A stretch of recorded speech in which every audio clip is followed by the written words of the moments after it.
Hello and welcome. My name is Keiko and today we will be creating some special flora for my world. My world mainly focuses on a kingdom called Ethrelae. So going forward, I would just refer to my world as Ethrelae instead of saying the kingdom of Ethrelae since that is a mouthful. And I tend to mumble my words a lot when I speak. We will only be focusing on the three main flora in Ethrelae since they are the most important. Ethrelae has 3 realms. Each realm is named after the flowers that grow there. We will start at the outer realm known as Pluiebloom. I have drawn Pluieblooms before as it is the very first flower I created about a year ago. Its first debut was October 18th of last year. Pluiebloom is a flower that blooms only when it rains and bears fruit. It starts out as a single berry and after it rains, it blooms into a full flower containing multiple berries. Before it blooms, the berry is not edible. It has a rather sour and bitter taste. Though after getting rained on and fully blossoming, the berries are sweet and are ready for consumption. Due to the randomness of the weather, especially for rain, it is quite rare for these flowers to be seen, so when it does rain, a festival is held to celebrate and the flowers are carefully harvested to create treats and decorations. After being picked, the flowers remain in full bloom until the rain air has dissipated. I don't know how else to describe it. You know, after it rains, you can still feel like it rains, like it rained, like the air smells and feels different. The flowers start wilting when all that disappears. So during the festival, which usually just lasts a single day, the Pluieblooms are used to create flower crowns and tiny bouquets to give out during the festivities, and the berries are used in tarts and other dessert-like treats as they become incredibly sweet after being baked. As it is a special occurrence for these flowers to bloom, it is known as the kingdom's flower, to represent the resilience to thrive and blossom under such conditions. Conditions meaning, you know, rain, because heavy rainfall could kill off flowers by drowning them. Clarification for myself and others if what I said didn't make sense.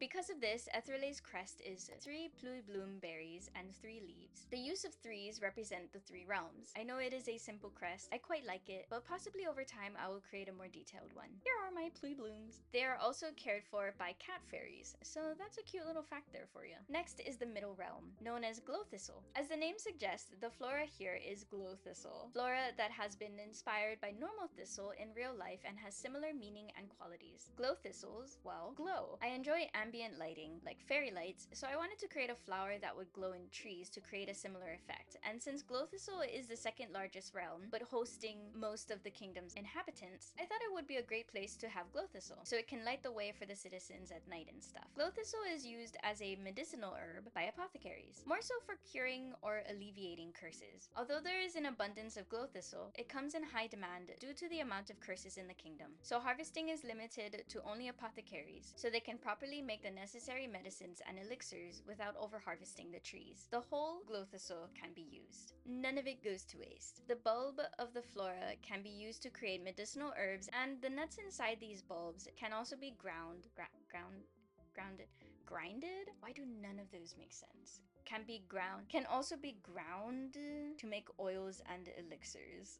Since it is a nut, it can also just be consumed as it is, though it is not recommended, as it is very potent in medicinal qualities. As it is recommended to only take a certain amount of pills per day, the same would go for consuming glowthistle nuts. Glowthistles grow on large, curvy trees with long, fern-like leaves. I took my inspiration by those willow trees, I think. Due to the curvature and organic flow of these trees, it makes living in Glowthistle extra magical, alongside the belief that Glowthistle protects from curses. These trees spawn just about anywhere and grows around material objects rather than busting through it. It is a bit ironic that I put so many trees in Ethrelae because I can't draw trees properly. Trees are by far one of the most difficult things for me to draw, but I guess this is my way of practicing to get better so I can properly showcase the beauty of my world. Okie dokes. That is it for Glowthistle. Lastly, we have Magnotherias. Magnotheria is the middle realm, the central realm housing the royal family, nobility, and individuals supported by them. Magnotherias are flowers that are in constant bloom due to the enrichment they get from the great tree. They are flora reminiscent of white opals with their coloring and the opaqueness or translucence of the petals, but they are soft to the touch. A flower with the ability to shine brightly and reflect light, more so under the moonlight, but folds and breaks looks like any other flower? A peculiar sight that must be. They are, of course, inspired by magnolias. I chose magnolias as the inspiration because it is associated with nobility and strength,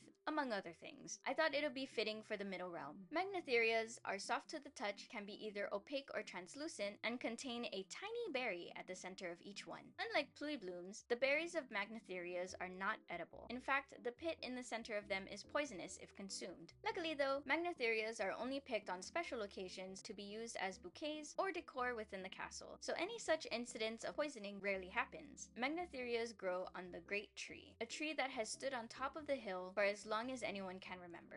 The hill meaning, okay, so we have 3 realms, right? Each realm, from like the outer realm, the more center of the realm, the center of the kingdom you go, the higher the elevation. Each realm gets like higher the more you go to the center. This is off script, by the way, if you can't tell.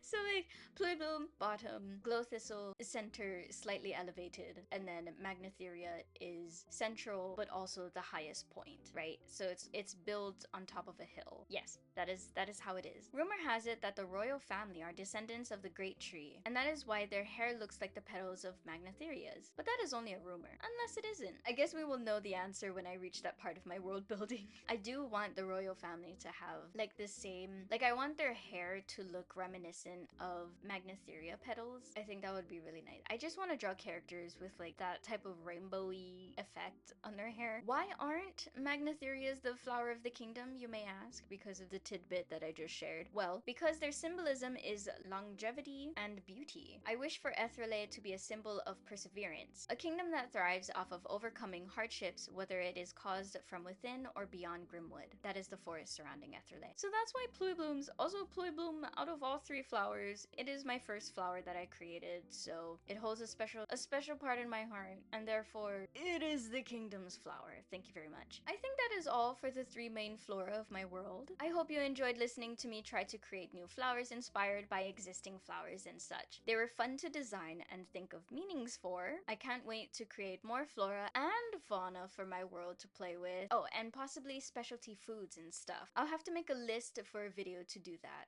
I hope y'all enjoy this too. And as usual, have a beautiful day or night wherever you are. Goodbye!